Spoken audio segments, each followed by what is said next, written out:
Hello, everybody. So tell me who's here. Let me know where in the world you are, and hopefully there will be some people joining. I can see there's a couple of people joining. So yeah, definitely tell me where in the world you are. I think I'm going to have another tab open because I can't necessarily see all of the names of everybody commenting. So Julie's saying hello from South Louisiana. Hello, hello. It always blows my mind.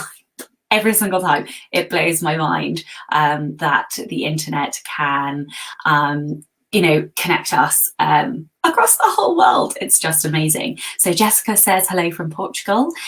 Christine says hello from Spain. Roxandra, I hope I've pronounced your name right, is from Romania in Bucharest. Janita is in, oh my God, it went too fast, Central Florida. Okay, so I now cannot see the name. So 1 second whilst I try and, no, all the comments are going too fast. I'm so sorry. Okay, so we also have Springfield, Oregon, Ivy in Bristol, Tango in Florida, Jacksonville, and Tim in Inner Mongolia. I don't know how to pronounce that, Tim, sorry. Amy in Massachusetts. Oh my goodness me, this is like crazy that we have so many people from all over. Thank you so much for joining in. So first of all, just to say, I hope you're all safe. I hope you're all healthy. I hope you're all staying in, and hopefully I can provide some entertainment for your locked in situation this evening. So we are doing a live Q&A. These things terrify me, but I'm doing it anyway. And this is to basically celebrate the fact that the group went over 500 members. So thank you guys. I really appreciate that you are in the group and that you participate and that we are accountable every week. So yeah, thank you. We had a lot of questions, so I will just get straight into it, although Tango, you cheeky boy, says I'm running in the streets because he's a rebel. You are being a rebel. I kind of like it. Okay, so the first question was, what is your budget for your own books, covers, editing, etc.? And do you edit them yourself first and then pass them on to an editor to get a fresh pair of eyes? So yes, I do edit my own books. So typically my process is, see, I'm already coming undone. The minute I try to say typically. So I have like different processes for different books. Different books get written in different ways for me. It's very annoying. It's just the way it is. But generally speaking, I will do a draft, and sometimes I will edit that draft as I go, and then other times I will just draft and then edit at the end. Once I have gotten through whatever that process looks like, I will give it to a critique partner, just the one. I did do lots of beta readers once upon a time, and I found that I got really overwhelmed and couldn't really assimilate all of the feedback, didn't know, some of it was conflicting. So basically I whittled it down to just one critique partner who I trust. She has skills in areas that I don't. So yes, we work very well together. And then once I've done that and I've incorporated or not her feedback, I will then send it to an editor. Actually, so between finishing her feedback, I will then do another edit, which is called my read and tweak. So then I'm going down at the line level and tweaking my prose. Got a book on that coming. So yes, I will then look at the line level and I'm so sorry. I'm so awkward. I don't know why I make these silly voices. Yes, so I look at the prose, and then once I have done my read and tweak and, essentially proofing at the sentence level, I will then send it to an editor who will do, it's a bit of a hybrid of a proofread and a copy edit. So they will make sure I've not said anything that's incomprehensible, which at this point it probably shouldn't be. And also they'll check my commas. I'm not good with commas. So yes, that is my process. In terms of costs, editing very much depends on the length of the book. It could be anything from £250 all the way up to nearly £700, depending on the length of the book. So that it's a hard one for me to answer in terms of the editing. In terms of the covers, again, it depends on the complexity. So my non-fiction books are cheaper cover-wise than my fiction books. My fiction covers are a lot more intricate, so they can cost. So I have an ebook. I have 2 paperback covers, one for Ingram Spark and one for KDP. And then if I also have a hardback, which I am starting to move towards now, then for the fiction, it could be like £500, just under, maybe £450. For the non-fiction, it could be anything from £200 to £350. So, I mean, if you budget probably £350, then you're going to be okay. You can get covers that are cheaper. I'm just very biased. I really like my cover designer. I'm pretty loyal. I'm not going to go anywhere else. So, okay. So I hope that answers the first one. And in terms of, excuse me, any other budget in terms of marketing and things like that, just depends, honestly. Sometimes I will throw several £100s at Facebook ads. Sometimes I just won't do any. And I'm seeing all these comments come in, and I'm gonna answer some of them. Hang on a second. So people, what have you guys said? So you said, where's your hug? Whoever said, hi, I'm here finally, where's my hug? I can't see your name in this system thingy. So tell me who you are. Ivy says she gets overwhelmed by beta readers as well. Yep, exactly. That is why I have narrowed it down to just one. And I will also occasionally have a American reader read my book before it goes to publication, because I'm British, if you can't tell, and I try to write in American English. So it's always helpful for me to have a advanced reader who is American. Yanni says she made it. Don't know how long I can stay up. You early birds. I'm guessing it was Simon then, who is a Facebook user. That's what your name is apparently on here, Simon. Tango says you're doing well. We're all mostly enamored with your voice anyway. Thank you, darling. Commas, Nemesis. Do you like the lady way? The ladylike way Sasha says fuck. Let's face it, we love the way that Sasha swears. Thank you. Okay, lots and lots of comments. It was Andrew. Okay, so wait, do KDP and Ingram require different paperback covers? Yes. Yes, they do, because they're annoying. Essentially, you have to get 2 templates, which you then give to your designer. One from KDP, one from Ingram, because they don't talk to each other and they have very tiny different specifications. I'm wondering if, no, that one's Ingram. I'm wondering if this one's KDP. Yeah, okay. So, oh no, but they're the wrong. Yes, I should have thought about this earlier. No, I can't. I'm going to have to get up, and then you'll all see that I'm wearing pajamas. So I can't get up to show you. Basically, this one is KDP and this one is Ingram, but I do print both of them. And typically what you will see is that there's a slight difference in thickness from the 2 covers, even though they're the same book. Obviously, they are not the same book, but that's why I can't show you. Anyway, moving on. God, I'm just going to drink gin. So if you do paperback through Ingram, doesn't Amazon just get their copies from Ingram? That's a good question. The answer is no. Amazon will only guarantee to sell your print books if you go through KDP print. That's it. That's the end of it. That's the only way they will guarantee it.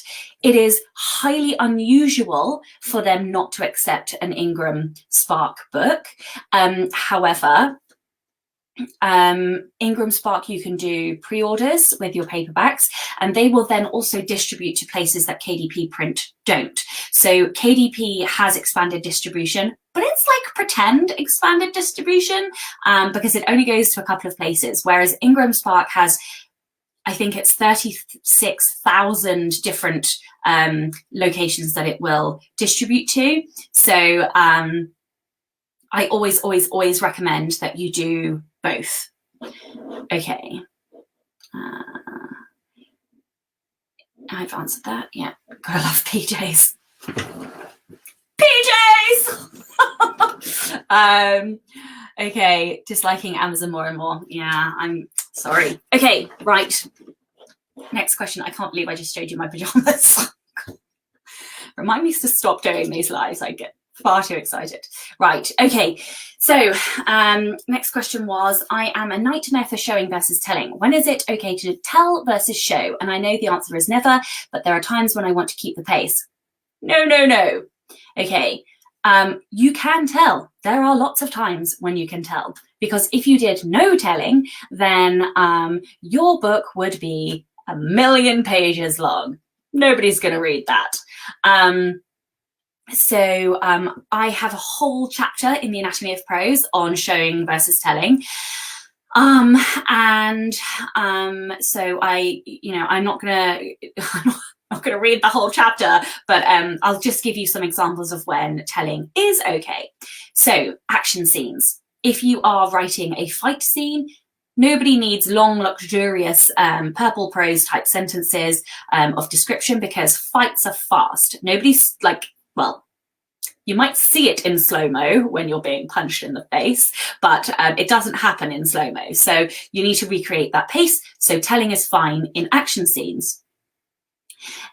Any other time when there's a need for pace, which might not be, punching someone on the schnoz, but yes, when you need pace in your story, avoiding scene repetition. So if you have, for example, somebody who is a bartender or a painter and decorator, you don't really want to write 20 scenes in your novel of them pouring 50 pints. It's going to get boring really fucking quick. So avoiding scene repetition. When you are shifting scenes or shifting locations, you want to do some narrative summary. Completely fine to do telling then. That basically enables you to quickly shift 4 hours in time, so you don't have to have a 4-hour long train ride. We're not Agatha Christie. Nobody needs to die on the train. Younger protagonists is also another example. Children typically, although they feel just as complicated emotions, don't necessarily have the vocabulary to describe it. So I am talking about sort of, middle grade and younger, not young adult here. Also, when it's in character, somebody might be very blunt and, just tell it exactly how it is. Then it's fine to tell. Complex world building. World building is a tricky one because half of it is telling and half of it is showing. But when you have something that is extremely complex, sometimes it is just easier to just tell them how it is. Yeah, I think that's it. So hopefully that has answered that. Oh my goodness, there has been so many comments. So are you going to maintain your undercut yourself due to the zombies? Funny you say that. I was like, could my wife shave my hair? She has shaved it before. The problem is I have like this lovely fade, and I don't know that she can do the fade. She could disconnect it because she's done that before. So I don't know. Please let me out. We are a very barber heavy household. Oh God, now what have I done to it? We go to, oh my God, what have I done to my hair? Which way does it go? I'm doing it backwards in the camera. We go to the barbers like shamefully, probably once or twice a month, probably twice, let's be real. Yeah, so it's going to be painful for us. All us authors should get together and build their own book portal, drink gin on a closed down school night, and everyone shows their PJs. Do you ever pay for Ingram Spark's promotion? I think it's $100 and they send your book out to their newsletter. No, I haven't. for no other reason than I had no idea they even did that. Probably wouldn't, if I'm honest. Well, it depends. Is their newsletter for booksellers? I mean, to be honest, no, I'm probably not going to do that. Okay. Show versus tell. This is what I wanted to hear last time. Oh, I'm sorry. I probably didn't do it last time because I hadn't written the chapter. And now I've written the chapter. Rain Hall has a great book about writing fight scenes that's relevant to stars. So I have just bought this book, Fight Like a Girl by Aki Flintheart. She did a podcast on Joanna Penn's The Creative Pen very recently. Now I can't get my book back in my shelf. And it was excellent. So I brought her book. Don't tell my wife. So yeah, I recommend that one as well. Hats all round for us ladies, the roots will be vicious. Yes, they will. We're on day 8 of isolation and we made a garden gang out of flower pots. It's all going a bit Tom Hanks Castaway here. I'm worried about my nails.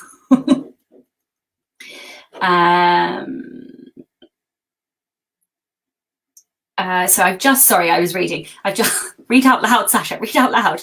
I've just published my first novel and it's much harder to get readers than for my non-fiction, where I am known nationally after a long career. I'm starting an email list under my fiction pen name. Do you have any tips for getting it going as quickly as possible, please? And before you ask, yes, I'm writing book 2. I did 51,000 words in NaNoWriMo. Okay, so lots of tips. I obviously don't know your genre, so there are a few things that you can do. First of all, yes, okay, writing book 2 is very important. What is just as important is writing something very short, preferably in the same series, that you can use as a reader magnet. Oops, I've just ripped my headphone out. So it could be, a 10,000 word short story in the same world. It could be a 40,000 word novella or a prequel, whatever. So do some kind of something. Could be character interviews. It could be maps from the world, anything that you can. Deleted scenes is another one, an epilogue, and a bonus epilogue. That's actually what I'm about to do for my Keeper series, is write a bonus epilogue.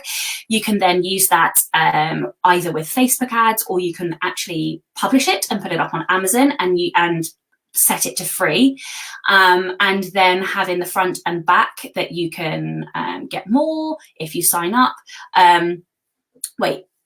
That's if you have a second thing. So in your book that you've published, you can get this freebie in the front and the back of your book, and then obviously have that link to your mailing list. And you can have it all automated through BookFunnel as well, so you don't even have to do anything. BookFunnel will hold this freebie that you have created, and then they will deliver it to your readers. Another service that I use is BookSuites, which is Ryan Z. I think it's Ryan Z, BookSuites, and he does genre-themed giveaways. So you would have to give away a copy of your first book. And I think they're like $60 or $100, so they're really, really reasonable.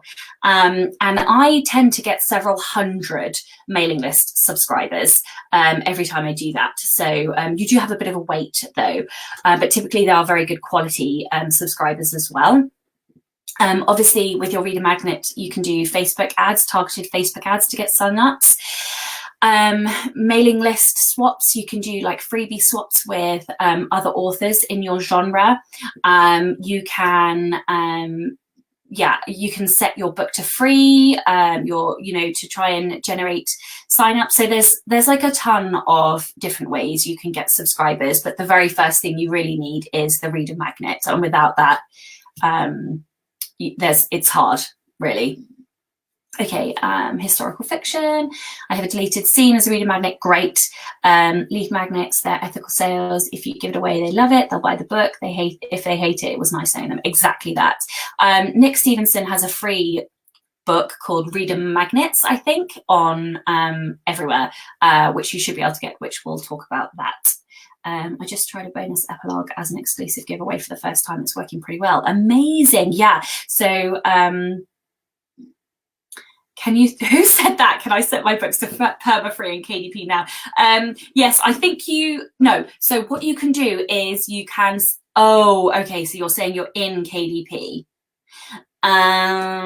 You can do 5 days, I think, for free in KDP. Look, I'm not in KDP and I've only done a very short stint in there. So I'm wide. So for me, I just put it free on another store and then it goes free on Amazon. So I'm not the best person to ask about those things when you are exclusive to KDP.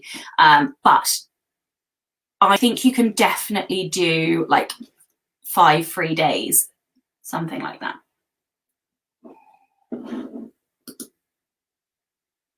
Okay. So I'm going to jump around these questions because this one made me lol. What's the weirdest internet search you ever did for your writing? I've done a few. And I would love to know what your guys' weirdest searches are. So I don't know if I should admit this. So I am writing, oh, that my mummy's watching. Hey, Mum! Hi! No, it's Jen, Mum. Sorry. So, oh God, now you're about to hear me confess my Google searches. Jesus. Okay, so my weird Facebook searches, no, Google searches. I'm all distracted because my mama is watching. So I'm writing a book called The Scent of Death, and it is about a guy who gets punched on the nose by what may or may not be death, and he can then smell how somebody's going to die. So I have been doing a raft of searching. What do dead bodies smell like? What do decomposing dead bodies smell like? What does death by drowning smell like? Like every single way you can die, I've been trying to find out what that might or might not smell like. It looks weird in my search history. Thanks, Christine, for the lemons. I also like lime, actually, in my gin too. Okay, so I'm just going back because we've had some more questions. How do you publish with both Ingram and KDP? I think that's the question. So easily, you just upload your stuff to Ingram and you upload your stuff to KDP. For Ingram Spark, the only caveat is that you must have your own ISBN, whereas that's not compulsory with KDP. So I always recommend that you buy your own ISBNs anyway.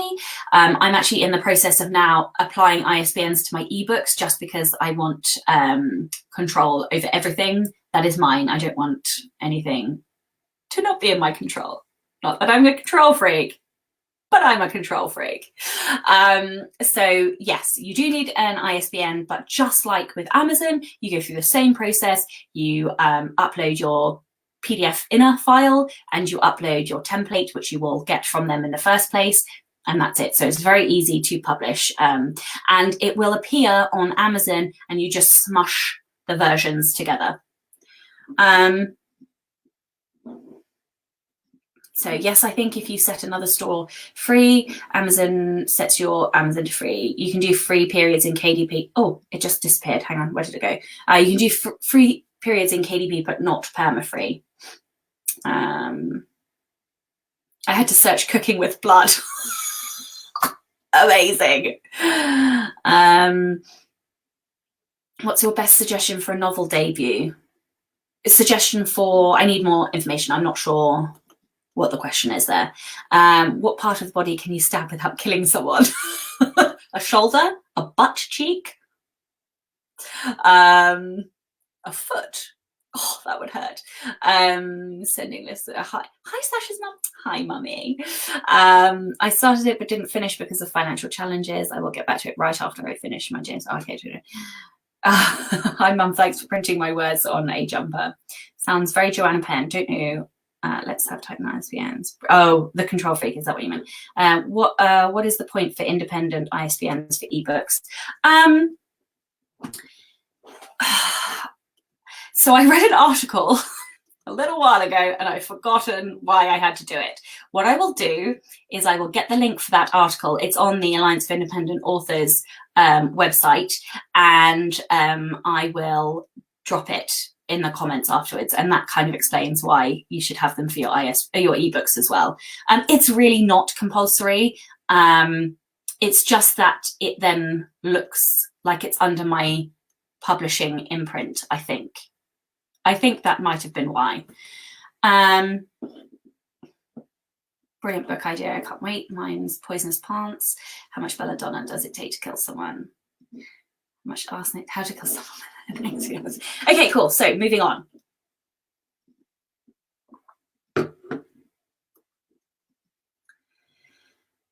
What is the best way to approach someone or a company to request affiliate links related to products and services that we use? Okay, so that's an easy one to answer. I'm just going to have to cross these out, or I'm not going to know which ones I've answered. So most companies and websites will have that information on their website. So for example, Vellum, you can go to Vellum and you can just sign up. What else? So things like KDP Rocket, you can just apply on their website. You can do like a Google search, KDP Rocket affiliate, and then you can sign up. Most of these things have very intuitive, easy sign up processes, and you have like a dashboard, much like a KDP type dashboard, where it will give you your links. And then you can see any sales that you get as well. So yeah, I would say 90% of in fact, I'm trying to think if there's a single affiliate. Yes, there is one affiliate that I have that hasn't been done in this way. So all of my affiliate things, basically, I've just signed up on their websites after I've either used the product, loved the product, taken the course, so on and so forth. So I'm an affiliate for Mark Dawson, and I think you have to email that one. I think I emailed James to say, can I be an affiliate? Love the course. And then the only other one is the editing course. I just got qualified under the Story Coach program, which has been run by Fictionary. And they as part of that, I then became an affiliate. So that was done slightly differently. But otherwise, you pretty much just sign up on their websites. And if you can't find it, then like type it into their search bar or just Google whatever the service is, an affiliate. Okay. When you offer services, e.g. proofreading, editing, etc., what are good ways of promoting that?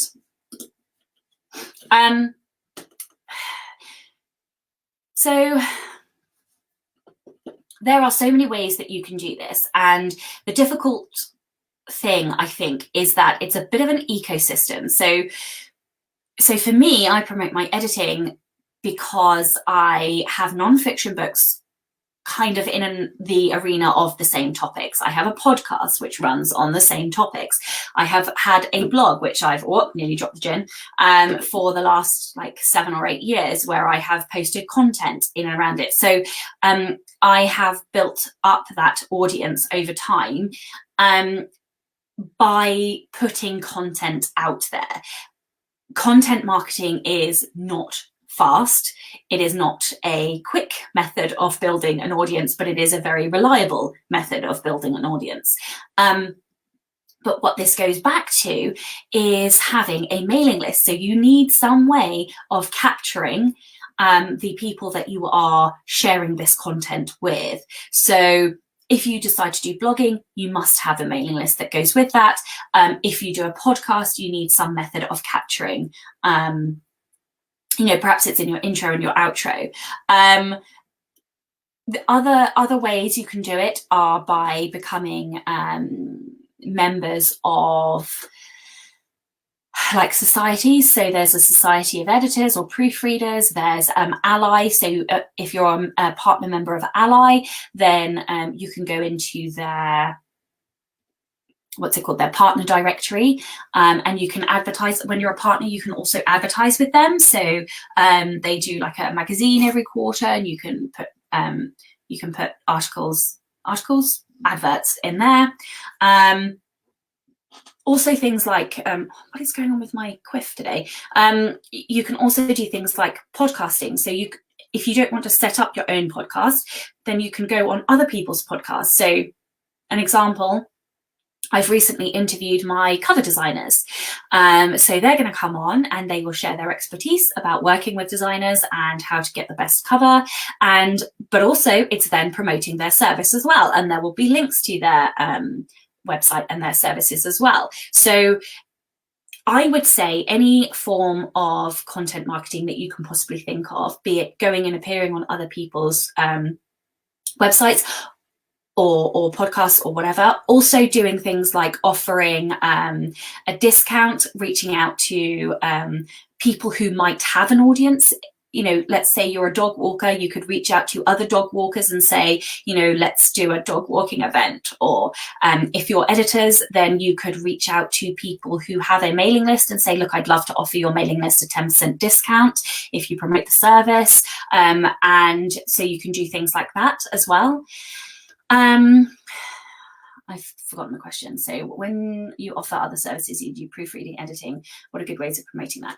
Basically, you need to generate traffic to your website. You need to put yourself out there, be it, you know, there are also things like in some of the larger Facebook groups, there'll be like a service Saturday.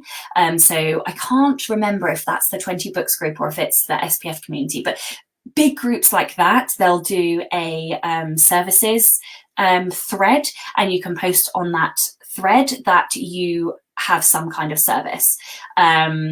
So yeah, hopefully those are a few ways you can do that.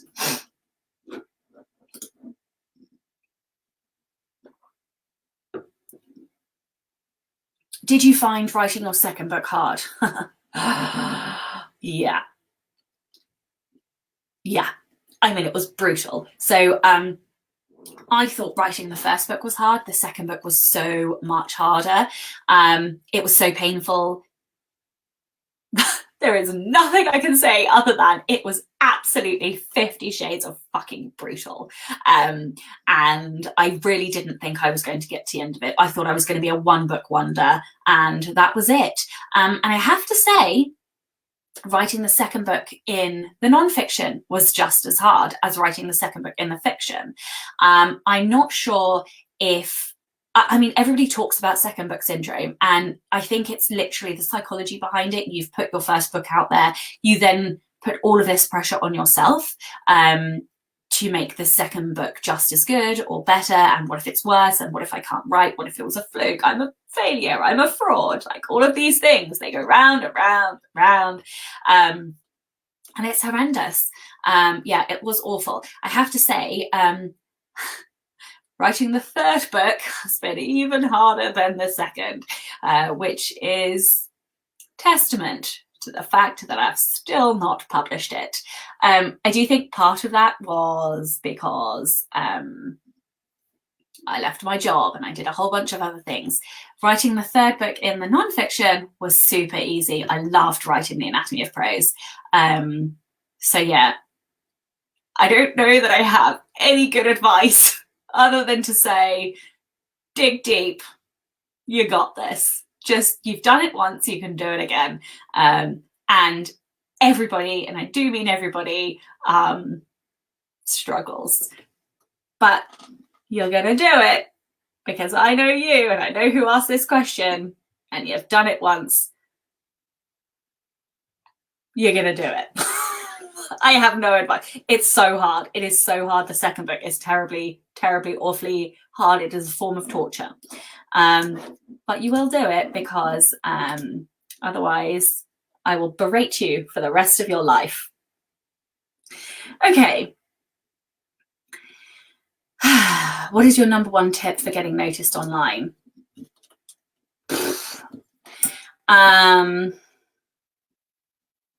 That's a really good question. I think it is to find the thing that is uniquely you, and then do that a lot and do it well.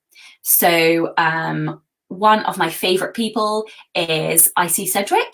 She is amazing. She she writes about these fantastically interesting folklore, myth, witchcraft, horror things, films, like, and it's just fascinating. I've always loved her blog, and she never deviates. She always posts about that. And yes, it's niche, but you know, going niche is exactly how you build an audience. And I am desperate for her to write non-fiction, because I think she would just explode the market. And so I think it is finding that thing that is you. So for me, it's being a bit of a rebel, swearing, drinking gin, wearing purple. And so I do that. No, there's a couple of things that I do. I always tell the exact truth, like I did with that last question. Sorry, Lucy. But yeah, so I always tell the truth. I always try to be sarcastic and rebellious. And the 3 values that I hold deeply are to be motivational, which I really wasn't with that last question. God, to be knowledgeable, and to be rebellious. So I think it's about branding and then being consistent. And then you will attract the people that you want to attract, as long as you are consistently putting content out there. So it might be doing lives, it might be being a guest on podcasts, it might be being a YouTuber, it might be just that you're a Lindsay Buroker and you don't deal with any of this nonsense, and you just smash out book after book after book after book.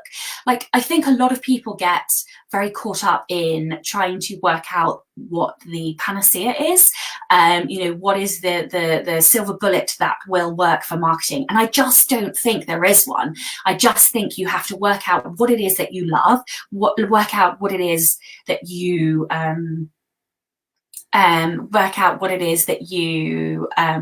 love doing, you love sharing, and then do that. Yeah, like, you know, going and being on all of the platforms doesn't work, because you just end up burning out. So I highly recommend you not trying to be on all of the platforms. Just be on 1 or 2. So for me, it's Facebook in my group, and it's Instagram. I love Instagram. Not that I am very good at posting regularly, but I do stories. And it's my Facebook group. I do have a Twitter, but mostly I don't really interact there, and it doesn't grow, and that's why. So I think you have to find the things that you love, work out who you are, your values, and you know, those things that you want to put out, and then just keep putting them out. There is no quick answer here. You know, I've been doing this for numbers, a long time. Let's move on. Oh, you answered that one. Okay, so Christine asked, what is your equipment set up for podcasting? I'm toying with the idea of doing one of my own. So I have a mic. This is going to deafen you now. That's my Blue Yeti.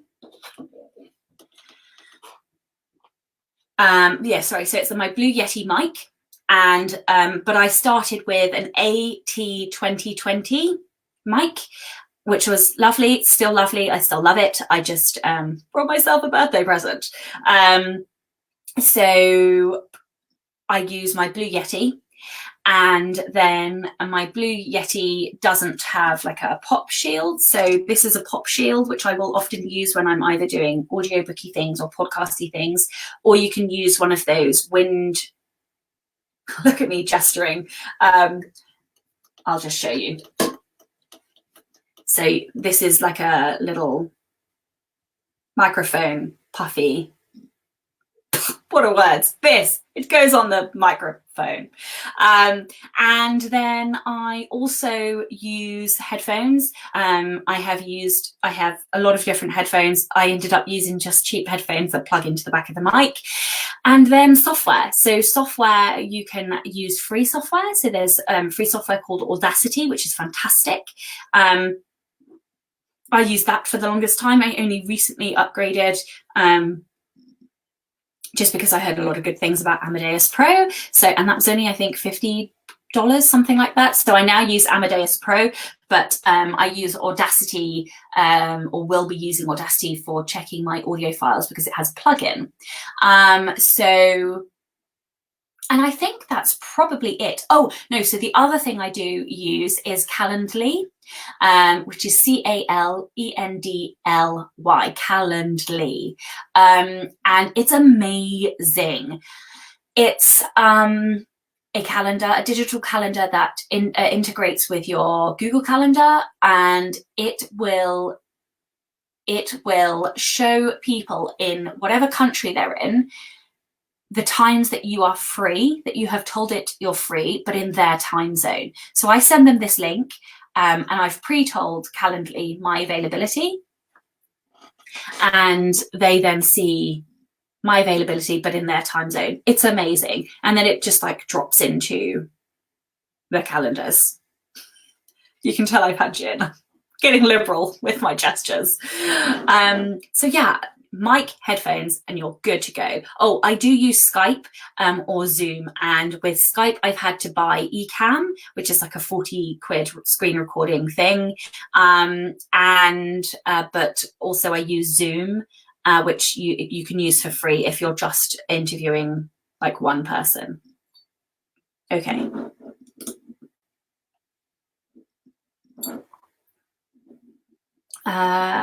Group of lunatics.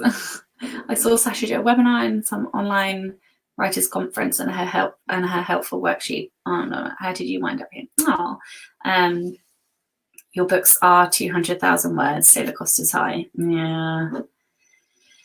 Tiger says I brought her book and then stalked her relentlessly. You're so funny. I read Villains a couple of years ago and then joined the group. Known Sasha for a long time, but yeah, okay. Okay, where are we? Questions. Oh, guys, so if you have questions, please feel free to add them in the comments. I am slowly getting through the questions and the comments. So, if a character is having a conversation with a voice in their head, can the voice be in quotation marks? If a character is having a conversation with a voice in their head, so is the voice another character, or is the voice like, I'm gonna sound weird, but like, you know, when we all think, hopefully you all have a voice in your head. But I'm not gonna sound weird right now. So typically the answer is no. Any inner monologue, inner thought is done in italics, but what I'm understanding is that you need to have two characters having a conversation silently. Difficult one.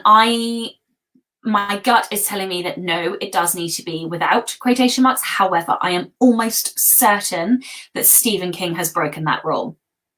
And if he's broken it, well, what I would recommend is that you check either the Chicago Manual of Style if you are writing in American English, or the Oxford Manual of Style if you are writing in UK English.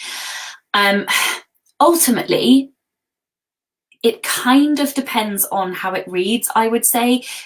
Whoever does your proofreading edit will probably have an opinion on that.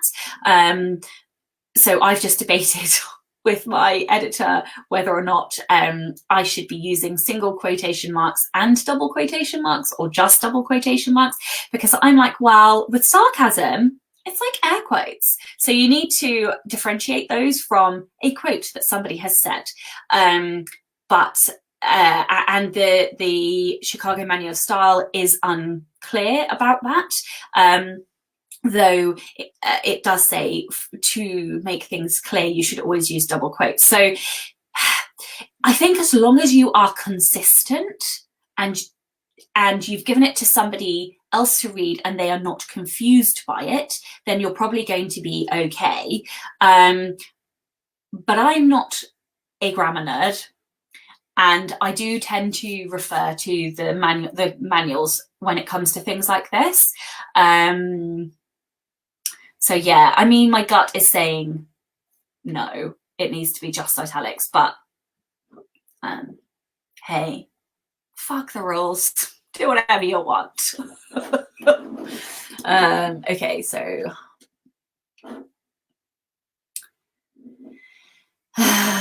Stephen King can do shit like that though. Yes, he can. They characters' thoughts, more like a split personality. Okay, in which case can I make a different suggestion? Format them differently. Write them in capitals, or write them in square brackets or something. Do something to indicate that they are a different person. But it's very difficult with quote marks because typically that is reserved just for spoken dialogue. So I think any editor will probably argue the toss with you. So I would say format it differently. Okay.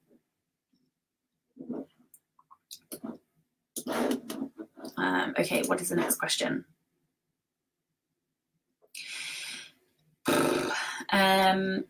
Many of us writers here are new to having our own websites. What suggestions can you give for writing articles to help promote your site and gain readers and traction when you aren't close to releasing a book? Okay. I'm sorry, I don't know who wrote this, so I don't know if you're writing fiction or non-fiction. What I will say is that content marketing is king. It depends what type of audience you're trying to attract. So for me, as a non-fiction writer, I will pull things out of my books. I will write about writing. I will write about business. I will write about marketing. I will write about publishing. I will write. The way I got started was I was writing up the lessons that I'd learned, everything from craft to marketing to publishing. So it was sharing anything that was relevant. In terms of, okay, so I think whoever asked it is saying they wrote fiction. It's a lot harder with fiction. Most fiction authors don't blog, typically. And it's because readers want more books. They don't necessarily want things about the books. Derek Murphy, however, is a fantastic example of this. So if I wanted to do this for my young adult fantasy, I would do things like listicles. So the 10 most anticipated reads, young adult reads of 2020, because it's that type of content that a young adult reader would go looking for. If you wrote true crime, for example, you might do a true crime website, and you might write up related crimes that your readers might find interesting. You would think that somebody reading true crime books might find true crime stories and facts and investigations interesting.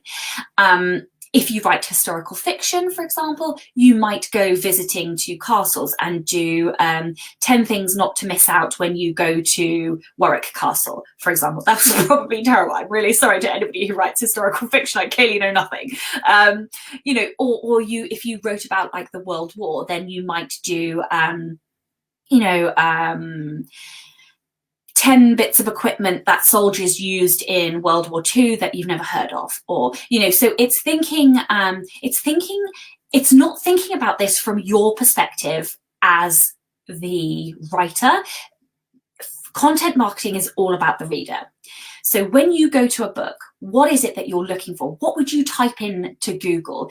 I might type in 10 unknown young adult fantasy books that are binge worthy, for example. So make that your blog post title, because you need, this is all about SEO now. So you're trying to think, what would people search for? So book recommendations they would search for, not necessarily reviews all the time, but recommendations for things.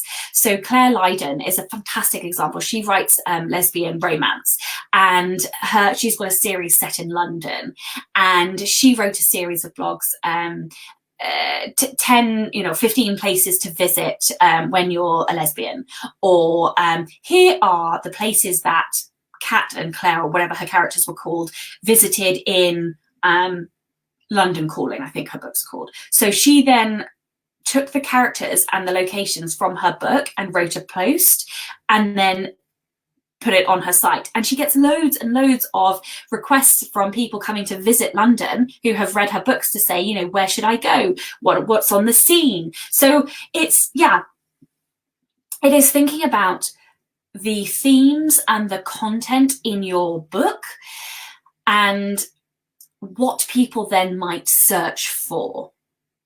I hope I've answered that.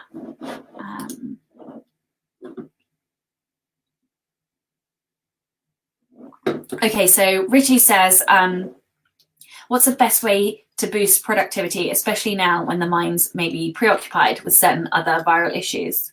Gin, darling. Gin is the best way. That's it. I'm only half joking. I feel great this evening having had a gin. Best ways to boost productivity. I think there's two things to this. One thing that really stood out to me in Katie's book, Katie Forrest wrote a book called Time Management for Writers. Fantastic book. I highly recommend it. And one of the things that she mentioned is about crisis periods.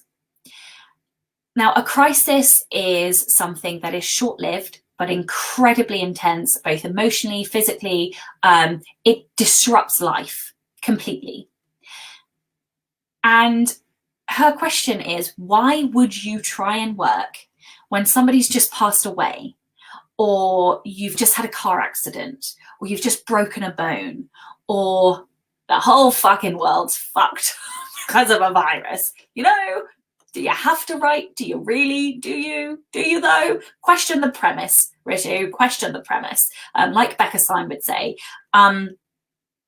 you know, I just think you need to go easy on yourself. Sometimes, yes, you do need to push through and you do need to write, and other times you really don't.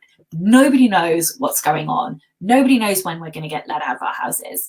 You know, just be kind to yourself. I think that, you know, we all want to write, we all want to produce constantly, but sometimes you just can't. And that is absolutely okay. It's absolutely fine to not write. So I would ask whether or not you're in crisis, which I think most of the world is right now, and therefore whether or not you need to write right now. If the answer is yes, you do, then I would say compartmentalizing is very hard, but also necessary sometimes.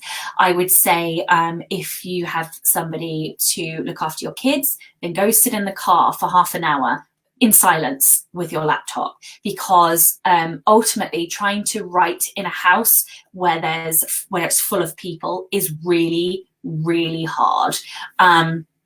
And again, that was actually a piece of advice that Katie gave me. Go sit in your car for 20 minutes, half an hour, and write. Okay. So Richie says, I'd love a gym. My issue is I never know if I will be on call for the kids' school in the morning. I am on part-time now, so I will be at home some days and in school some days. When I'm at home, I do want to try it unless the kids are trying to murder each other. So yeah, like, go and sit in the car for half an hour with your laptop. Like, I find it really difficult to. So I've managed to work this week really well. Me and Chloe have been tag teaming. It's been fantastic. We've worked really well together. But what I haven't been able to do is the important work, the deep work. So I haven't been able to get words down. And so tomorrow I will need to just come in here in my office in the quiet for an hour so that I can get words down. So for me, it's about finding a piece of solitude, because I'm not very good at writing when there's loads of noise and things going on. Okay, next question. So I think I've answered that.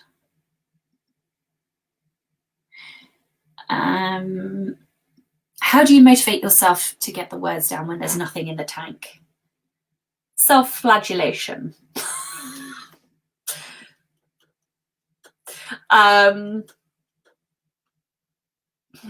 That's a good question. I don't know that I have an answer for this, because if I'm being perfectly honest, I have not written very much in the last year, and that, I think, has been a range of reasons. I think part of it is that I did go through a huge transition, and I took on a lot of freelance work, which meant that actually I had an imbalance, and I had too much freelance work. Look at me, sorry, my words. Too much freelance work. God, I'm not drinking gin next time. Too much freelance work and not enough time to write. I think some of it was an excuse. I think some of it was fear and self-doubt. And to be perfectly honest with you, I'm absolutely fucking shitting myself about publishing The Anatomy of Praise. Like, it's been a long time since I published, and you know, I'm just adding more and more pressure to myself, and it's terrifying. What if I can't write? What if it's shit? What if it's not helpful? You know, all of this crap that goes around your head. And so how did I remotivate myself? I gave myself a break eventually, and said it was okay. I changed project as well, and that, I think, was the big key for me. So I had been basically whipping myself to try and finish the third book in my fantasy series, and I just couldn't. Something was wrong. I fixed it, it was still wrong. I fixed it, it was still wrong. I just needed a break. And then I smashed out The Anatomy of Praise, and that really helped. So I would say trying something new, if you're not motivated, then find something that you're excited about and go write that.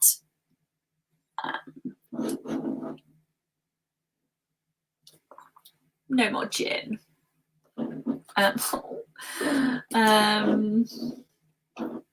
Writing keeps me sane, plus my characters won't let me play on the PlayStation 4 for too long.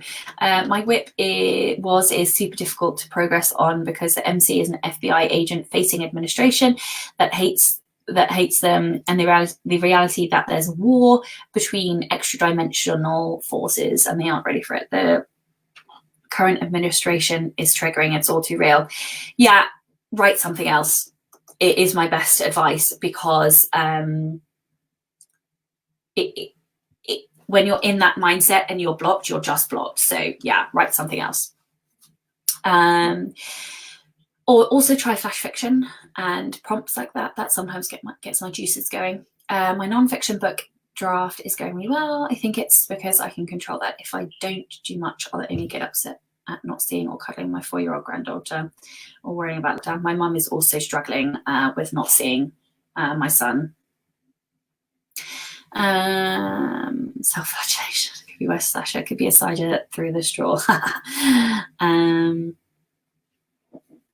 How much gin have you had, and do I have time to catch up? I don't know who said that. Who said that? I've only had one. I am an extreme lightweight. It only takes one. Can't you tell I've been slurring? Isn't your bottle by your state? No, I only had like one little tin. I am such a lightweight. Okay, bye, Christine. What social platform works best for you when promoting your work, talking to readers? So for me personally, it's Instagram. There is a huge Bookstagram community, and therefore most of them are young adults, and that is a very good place for me to talk to them. Susie said that. I've only had one, Susie. It was enough. So yeah, a Bookstagram for me, Instagram, but that's not necessarily to say that that's where everybody's readers would be. I would say to you, do some research, ask other fellow readers in your genre, and see what their favorite platforms are. Also do a Google search. Quite often there are statistics about the demographics of social platform users, and those demographic information, I've now got gin hiccups, will tell you what you need to know, basically. Okay, Couple more questions. I've answered that. Okay, I have a writing question. I'm really fascinated by the novel that fell into your head by the lamppost, and I'm curious how you decided to finish the third novel in your trilogy and let that one wait. I'm just about finished with my first novel. I should technically write the sequel next, but a spin-off novel will not leave me alone. I have large chunks of both of them drafted, but I'm worried that by the time I get to the one my brain is most excited about, it won't be there, or not in the same way, at least. Have you had similar concerns at all with your novel? With such large undertakings, how do you decide? Okay, so that is a great that is a great question. So for those that don't know, I walked past a lamppost and pretty much a whole story fell into my head. That is The Scent of Death. It is about the boy who got punched on the nose and can then smell how somebody's going to die. And the question is asking, how did I decide to finish the third novel in my young adult fantasy series, which is 5 books and a prequel, not a trilogy, and let the other one wait? The answer is I'd already published 2 of those books in my series, and therefore I don't want to leave those readers hanging too long, she says, having not published in 18 months. But for me, this is more about the right marketing choice. So the right thing to do is to finish that series and then start a new series. That said, I'm very tired of that series, not in a bad way, just because I just want to write something new. So I'm finishing the 3rd book. I'm going to write the prequel, which I can then use for marketing purposes. And then I'm going to write The Scent of Death. What I've done to stave off of diverting completely, and also to answer your question about how do I, get the fear to go away that the story will go away, is I have probably written 7,000 or 8,000 words in The Scent of Death. So every time something comes to me, or a little scene comes to me, I will write 1,000 words, or I'll write 500 words, or I'll write notes to keep it fresh. And, I've had periods where I've plotted bits of it and then I've gone back to my other book. So I just try to keep them alive. So the other series that I'm also cheating on my young adult series with is called Murdering Magicians. I'm so fucking in love with Scarlett and Earl, who are the 2 characters in it. And so I will allow myself to write little bits. And quite often with the Wednesday weekly word, whatever it's called, I will write little bits from that, and I will dump them in my Scrivener file. So for me, it was very much a marketing decision. It makes sense to finish a series first before moving on to another series. So that is how I decided to do that. How are the sales on 13 Steps right now? Is it steady or is it in a lull? Will you use it to promote prose? So all nonfiction for me sells really well and continues to sell, and it doesn't really require much promotion. So at the moment, I'm not promoting it at all. The books still bring in a lot of money every single month. When I do Amazon ads, and this is why it's on my bloody to-do list every single week, I obviously earn more, which I like doing a lot. So yes, I mean, the sales are great. Nonfiction, this is the thing with nonfiction, and why I say people should write nonfiction, or why everybody says people should write nonfiction, because it is a perennial seller. It is much easier to, I have an itchy back. It is much easier to sell because the keywords are easier. So yes. Will I use it to promote prose though? Don't know. In what way? You mean like a discount? And then, don't know. I don't know. We'll have to see. Maybe. I may have missed this as I arrived late, but it's been a year since you left your job. If you haven't already answered this, what is one biggest lesson that you have learned as a writer in the past 12 months? So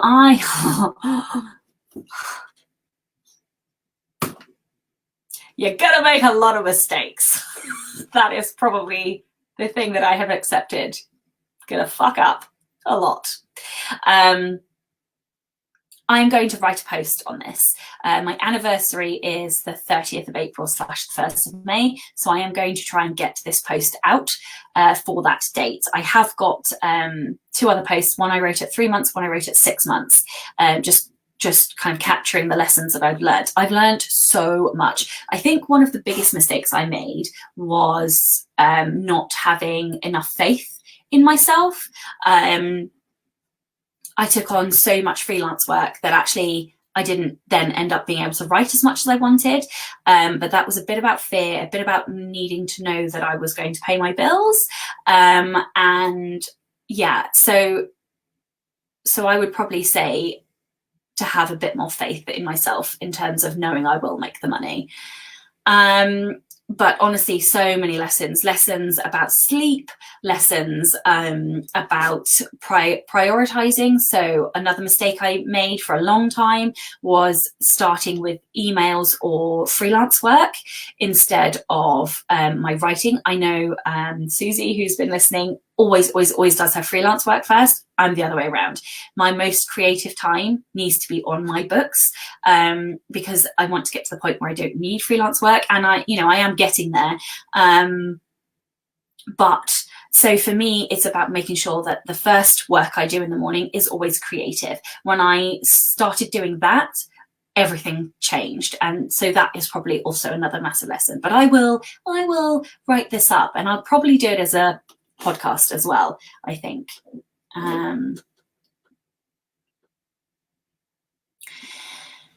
Okay, I have 2 other books on the go in this one, and I find that sometimes book 3 is calling me more than book 2, so I'm trying to jot notes down, as you said. I've got 8 books to go.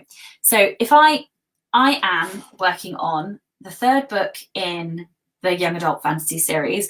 Obviously, prose is now with the editor. I've got the workbook I'm working on this week. I have 7,000 or 8,000 words in The Scent of Death. I probably have about 4,000 words in Murdering Magicians, the first one, although I know that that's a multiple series.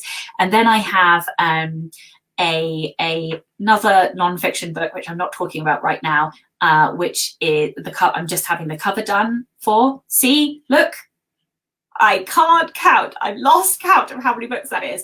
And then I'm also co-writing something, which I can't really talk about right now. And there's, I think, 3 of those, which are probably all going to be done this year. And they're all in train. And then I think there's one more, but I've forgotten. So however many that is, I got a few things on the go. Okay. Yes, a discount. Don't know. I don't really find that I need to discount the non-fiction. If it stopped selling, then I probably would, but it sells, so I don't feel the need to discount it. What I am intending to do this year, though, is a what do I call it? Like a larger reader magnet that is free. So I have attempted to do this a couple of times, but not got there. So I'm going to do a reader magnet, basically, for the non-fiction that is bigger than my checklist, and I will publish that eventually, hopefully this year, and that will then be free. So if that answers that question. Okay, so I have just realised we have been going for over an hour. So I'm not going to answer any more of the questions there. So have you guys got any more questions before I wrap up? I think I'm just looking at this sheet. I've answered most of them anyway. There's one, I can't answer that. That's a grammar question. I can't answer that. Yeah, so any more questions from you guys before I sign off? I answered that one as well. Any more for any more?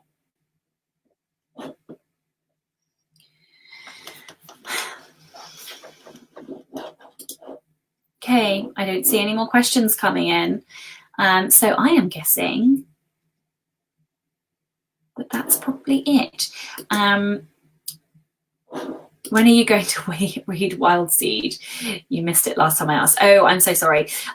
So I am finishing a book that I have to blurb, and then I have to read 2 more of those, and then it is the next book that I am reading. So the basically my reading has fallen off a cliff this year, and I'm behind on my Goodreads, I'm behind on everything, and yeah, so that is pretty much the only reason. It is by my bed, ready to go. I get sent like review copies, and then I, don't always get through them. And I've got one that I'm absolutely loving at the moment. But yeah, this whole disruption, it's very hard to read when there's a 6-year-old tapping you on the shoulder. Can I have food? Can I have food? But yes. Okay, so what about Villain Fest? One day, I promise you. Wait, no, don't promise. That's Jen talking. Likely one day, not today. We just like hearing you talk. Great session. I'm off for a glass of wine. Thank you for joining me. Thank you, Tim. Thank you, Tim. It is the middle of the night. Thank you, Tim, for being here. Richie says, I've loved this moment of sanity and camaraderie. Well, I am genuinely thinking about maybe doing some live writing sprints or something. I don't know. In the group, I will come on camera and we can write together or something. I don't know. But yes. So thank you, everybody. And I hope you all have a gin-filled evening and morning if you're in China. Bye-bye.